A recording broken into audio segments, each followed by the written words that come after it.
Olá pessoal, meu nome é o professor Rubinho e hoje eu vou falar um pouquinho para vocês sobre a neutralização parcial. Vou falar um pouquinho para vocês quais serão os produtos gerados nessa reação de neutralização parcial e como que nós fazemos para dar um nome a esses produtos. Então segue aí a nossa aula sobre neutralização parcial. Muito bem, vamos relembrar que a reação entre um ácido e uma base, ela recebe esse nome de reação de neutralização, mas também pode ser chamado de reação de salificação. O mais comum é nós chamarmos de reação de neutralização. E essa reação de neutralização, que é uma reação entre um ácido e uma base, ela pode ser total ou parcial, ou seja, reação de neutralização total e reação de neutralização parcial. Na sequência, nós vamos ver exemplos de reação de neutralização total e depois vamos entrar no que é, de fato, a nossa aula, a neutralização parcial. Muito bem, pessoal. Nós vamos começar aqui agora falando um pouquinho sobre a neutralização total. Eu estou colocando esse início aqui, a neutralização total, para que vocês possam ver as diferenças que ocorrem na neutralização total para a neutralização parcial. Vamos lá. Definimos a neutralização total quando nós temos um total de hidrogênios ionizáveis do ácido igual à quantidade total de hidroxilas da base. Então, veja bem, um fato importantíssimo sobre a neutralização total. Na neutralização total, o número de hidrogênios ionizáveis do ácido deve ser igual ao número de hidroxilas da sua base. Então, vamos ao exemplo.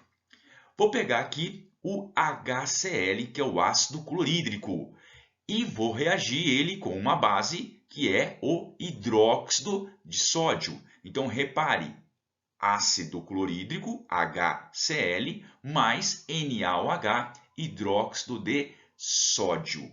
Reparem que eu tenho um hidrogênio ionizável no meu ácido e uma hidroxila na minha base. Então, a quantidade de H presente no ácido é igual à quantidade de OH presente na minha base. Então, quando isso acontece, eu tenho o que eu chamo de neutralização total.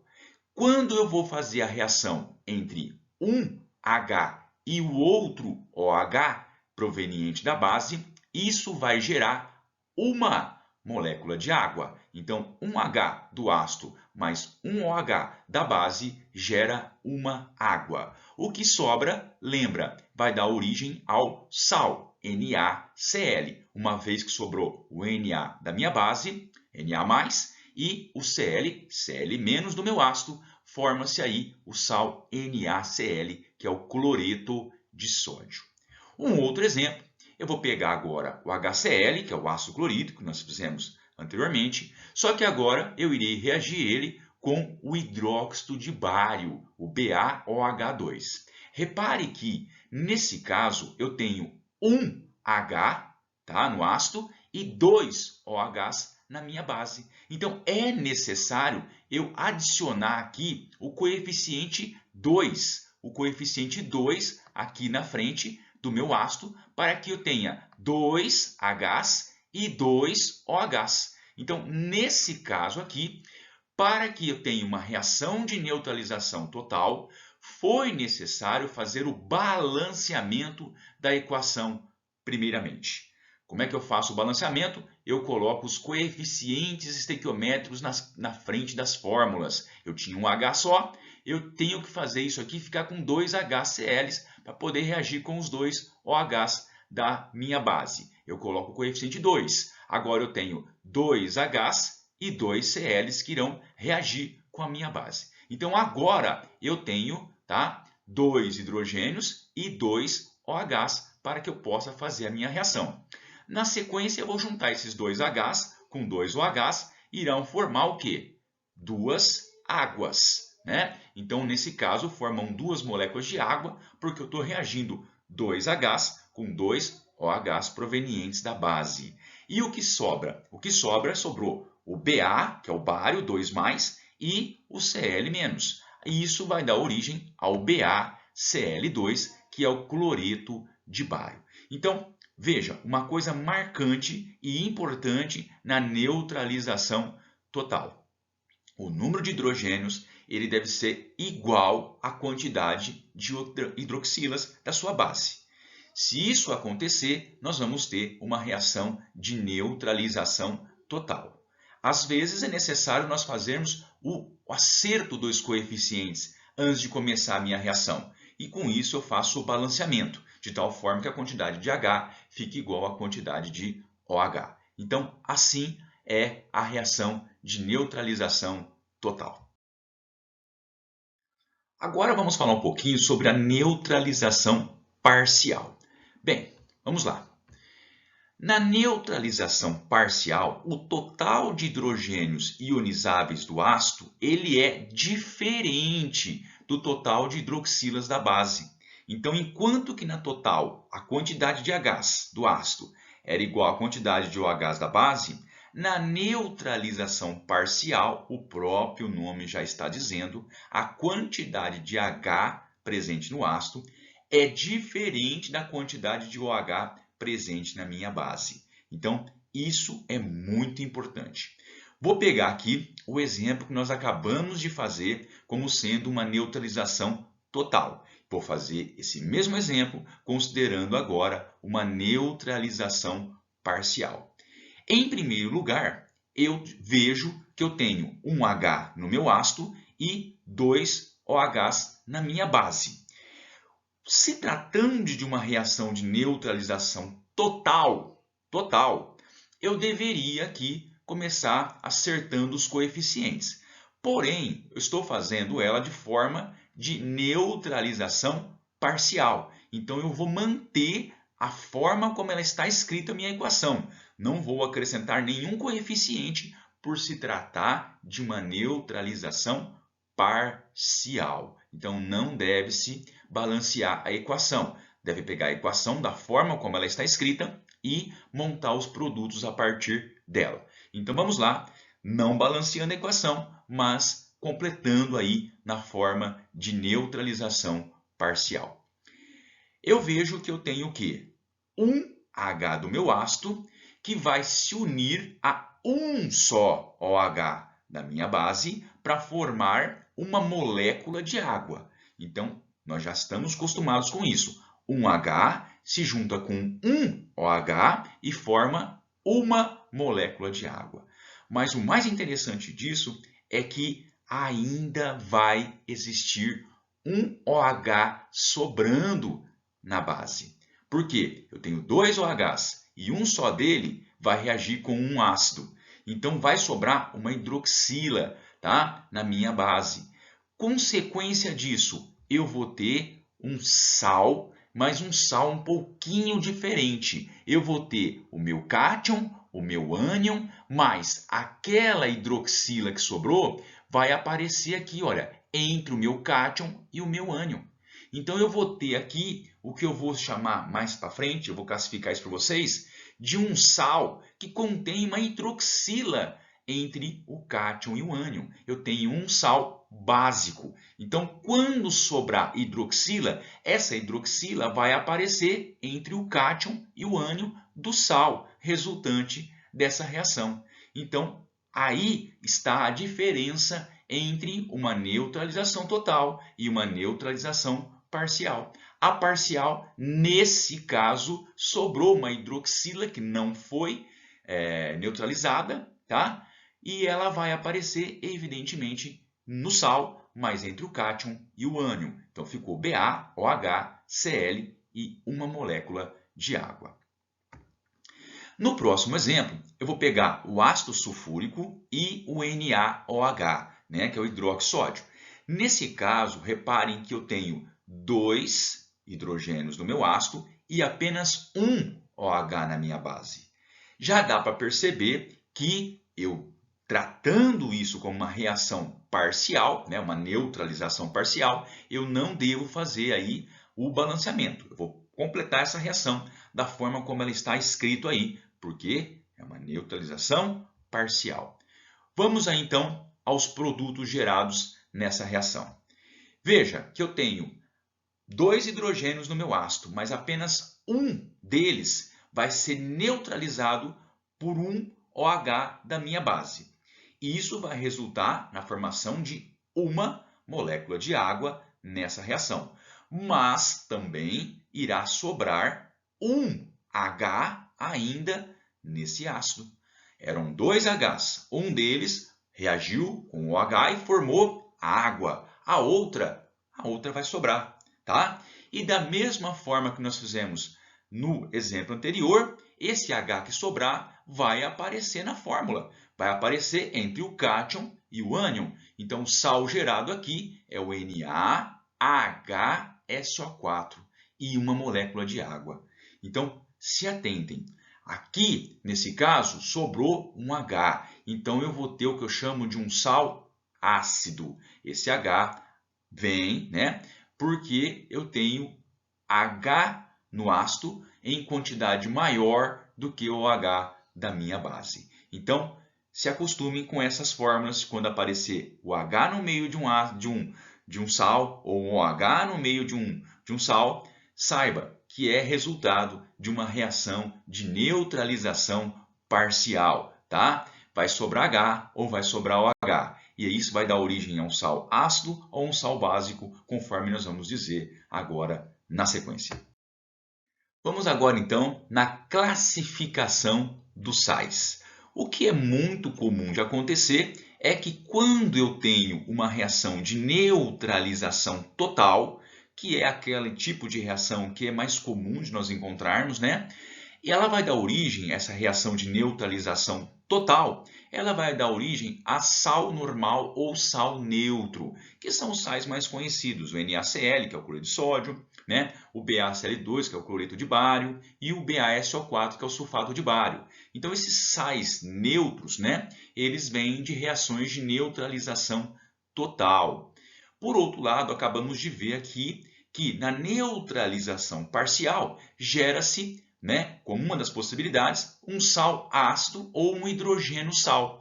É aquele que, evidentemente, vai possuir um excesso de hidrogênio, né? Então, o hidrogênio vai aparecer entre o cátion e o ânion. Então, nós temos aí o que nós chamamos de sal ácido. Vem, então, de uma reação de neutralização parcial. A outra possibilidade de uma reação parcial também, uma neutralização parcial, é dar origem a um sal básico ou um hidroxal. Esse sal básico, evidentemente, né, ele tem um OH, né, aí em excesso, né, no caso BaOHCl. Você vai ver que aparecer aí o OH entre o cátion e o ânion. Com certeza, esse sal básico, esse hidroxal, ele vem de uma reação de neutralização parcial, na qual a minha base tinha mais OHs do que o meu ácido. Então, sempre de uma reação de neutralização parcial, eu vou ter aí um sal ácido ou um sal básico. Um outro tipo de sal é o sal duplo. Esse sal duplo, ele possui 2 cátions ou 2 ânions. Nesse primeiro exemplo aqui, BaBrCl. O que eu tenho aqui? Eu tenho o Ba, que é meu cátion, mas eu tenho 2 ânions, o brometo, no caso, e o cloreto. Então, é o Br e o Cl. Então, eu tenho um cátion, 2 ânions. Como que formou esse sal duplo aí de 2 ânions e um único cátion? Muito provavelmente você reagiu aí, tá? Ácidos diferentes com uma única base. Então, deve ter reagido aí o HCl mais o HBr com o BaOH2. E aí, então, você vai ter 2 ânions provenientes dos 2 ácidos diferentes. Então, você tem um sal duplo. Uma outra possibilidade são sais duplos, né, formados por 2 cátions e um ânion. Então, nesse exemplo, o Na é um cátion, né, o K é um cátion e o SO4 é o ânion. Então, eu tenho 2 cátions. Os cátions vêm da base. Então, muito provavelmente, eu reagi aí 2 bases diferentes, né, o NaOH mais KOH, com um único ácido, que é o H2SO4. E aí deu origem, então, a esse sal duplo que contém 2 cátions e 1 ânion. E para finalizar aí a classificação dos sais, o sal hidratado. Esse sal hidratado é aquele que você vai ter o cátion e o ânion do sal, o seu sal, um pontinho e algumas águas à frente. Então você vai ter, por exemplo, CuSO4, pontinho, tá? 5 águas. Essas águas são águas de cristalização. Muitas vezes são formadas dentro do cristal do sal, tá? Então, eu tenho que mostrar essas águas aí. Então, sempre que aparecer aí, né, esse é o sulfato de cobre pentahidratado. Então, eu tenho que colocar aí a quantidade de água, né, que está cristalizada dentro do meu cristalzinho do meu sal. Então, um sal hidratado. Tá aí, então, a classificação dos sais. Bem, agora nós vamos falar um pouquinho sobre a nomenclatura desses tipos de sais que nós vimos agora há pouco. Vamos começar pelos sais ácidos ou hidrogênio sal. Vamos então aqui a um primeiro exemplo. Vou pegar o NaHSO4. NaHSO4. Reparem, tá, que se não tivesse esse H no meio aí, se fosse simplesmente Na2SO4, nós teríamos o sulfato de sódio. Então, quem não lembra disso, volta lá na reação de neutralização total, na parte de nomenclatura de reação de neutralização total e verifique que esse seria o Na2SO4, seria o sulfato de sódio. Nesse caso agora, apareceu um H no meio do cátion e do ânion do meu sal. Isso mostra que esse sal que aí está mostrado, ele vem de uma reação de neutralização parcial. Como é que eu faço então para dar o nome agora a esse sal resultante dessa neutralização parcial? Vamos lá, existem duas formas para dar o nome a esse hidrogênio sal aí. O primeiro deles, eu coloco sulfato ácido, porque tem o H, de sódio.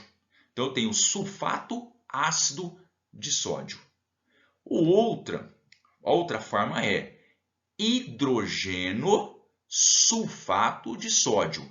Então, você pode colocar o nome do ânion, sulfato, a palavra ácido no meio e o cátion no final. Então, sulfato ácido de sódio. Ou ainda, colocar a palavra hidrogênio no início do nome. Então, hidrogênio sulfato de sódio.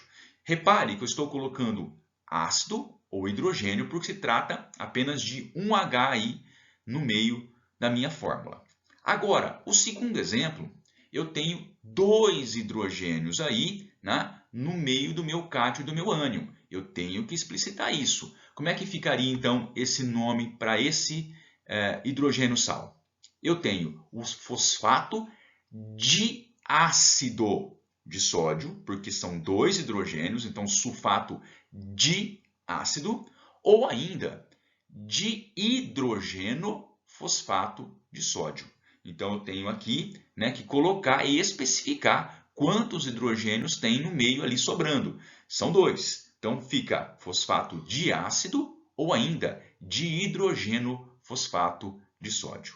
Então tá aí a forma como eu tenho que dar o nome a esses sais ácidos ou hidrogênio sal. Eu tenho que indicar a quantidade de hidrogênios que tem ali sobrando, né? Que está no meio ali do cátion e do ânion.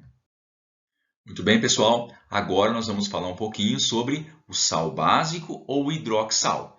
Vamos aqui colocar 2 exemplos e mostrar para vocês como que eu vou fazer para dar o nome nesses hidroxais. O primeiro deles é o BaOHCl. Então, repare que eu tenho aqui o meu cátion Ba, eu tenho o meu ânion Cl, né? E entre o meu cátion e o meu ânion aparece o OH. Então, isso mostra que eu tenho um hidroxissal aqui. Para dar o nome nele, eu vou fazer da seguinte maneira. Olha, eu vou colocar o nome do ânion básico, tá? Porque sobrou um OH, e o nome do cátion. Então, pode ser escrito assim, olha, cloreto básico de bário. Ou ainda, eu posso colocar hidroxicloreto de bário. Então, isso fica claro que eu tenho um OH entre o meu cátion, meu bário, e o meu ânion, que é o cloreto. Então, cloreto básico de bário ou ainda hidroxicloreto de bário, tá? Na sequência, eu tenho um exemplo agora, onde eu tenho o meu cátion é o alumínio e o meu ânion é o Cl, que é o cloreto. Tá? E entre o meu cátion e o meu ânion existem dois OHs. Eu preciso especificar que tenho dois OHs sobrando, que é um hidroxal contendo dois OHs sobrando. Tá? Então, o nome dele vai ficar como sendo cloreto dibásico, porque são dois OHs, de alumínio, ou ainda dihidroxicloreto de alumínio. Então, é as duas formas de dar o nome aí a esse sal básico contendo dois OHs.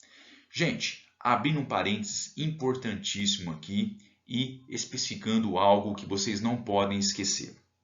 Reparem que quando eu tinha um H ou um OH no meu sal, eu não me importava em colocar cloreto, por exemplo, monobásico de bário. Não é necessário. Quando se tratar de um H ou um OH, não é necessário você usar o prefixo mono. Então você não precisa colocar cloreto monobásico de bário ou ainda monohidroxicloreto de bário. Quando se tratar de um OH só presente, não é necessário colocar esse prefixo mono, nem para ácido, sal ácido, e nem para sal básico. Agora, quando tiver dois ou mais hidrogênios no meu sal, ou dois ou mais hidroxi, tá? No meu sal, é necessário colocar esses prefixos. Então, voltando aqui, eu não coloquei monobásico, porque não é necessário colocar cloreto monobásico, porque é um só. Mas, no caso aqui do alumínio, são dois OHs. Então, obrigatoriamente tem que colocar o prefixo dibásico. Tá? Então, quando se tratar de um H ou um OH, o prefixo mono não é necessário. Mas de 2 para cima é necessário. Então, pode ser, por exemplo, um cloreto dibásico de alumínio, ou se fossem 3 OHs, seria tribásico ou trihidroxi. Então, o prefixo mono nós não usamos quando se tratar de um H sobrando ou um OH sobrando. Porém, de 2 ou mais Hs ou OHs, é necessário indicar quantos estão presentes. Se forem 2 hidrogênios, de ácido. Se forem 2 OHs, de básico. Espero que vocês então tenham entendido essa questão dos prefixos usados aí para os sais ácidos e os sais básicos. Muito bem, pessoal, vamos finalizar aqui então a nossa aula falando um pouquinho agora sobre nomenclaturas dos sais duplos. Lembrando que o sal duplo é aquele que vem de uma reação entre dois ácidos e uma base, ou ainda duas bases e um ácidos diferentes. Então, segue aí a nomenclatura desses sais duplos aí. O primeiro deles é o BaBrCl. O Ba é o bário, é o cátion bário. O Br é o ânion brometo e o Cl também é um ânion cloreto. Então, muito provavelmente, eu tenho aqui tido uma reação entre uma única base, que é o BaOH2, e dois ácidos diferentes, o HBr e o HCl. Muito bem. Como é que eu faço para dar o nome nesse sal? Lembrando que sempre eu começo pelos ânions e depois pelo cátion. Então, eu vou ter aqui o que eu chamo de cloreto, brometo de bário. Então, eu tenho que colocar os ânions e depois o cátion. Nesse outro exemplo, o NaKSO4. O Na é o cátion sódio, o K é o cátion potássio e o SO4 é o ânion sulfato. Muito bem, o que eu tenho aqui é um sal duplo proveniente de uma reação de duas bases diferentes, NaOH, KOH, com um único ácido que é o H2SO4. Isso vai dar origem a um sal duplo contendo dois cátions e um ânion. E a nomenclatura fica sulfato de sódio e potássio. Então, lembrando, o ânion primeiro e depois o cátion. Para finalizar, realmente, eu tenho aqui o meu sal hidratado. Como já falei para vocês, alguns sais, quando vocês estão sintetizando, dentro do seu cristalzinho, pode ter ali moléculas de água cristalizadas. Então, esse é um exemplo de um sal hidratado. Você vai ver que apareceu um pontinho e a quantidade de água na frente. Eu tenho aqui o meu sulfato de cobre pentahidratado. Então, esse é um exemplo de um sal hidratado. Tenho que dizer a quantidade de água que eu tenho. É o sulfato de cobre com 5 águas, então fica pentahidratado. Muito bem, pessoal.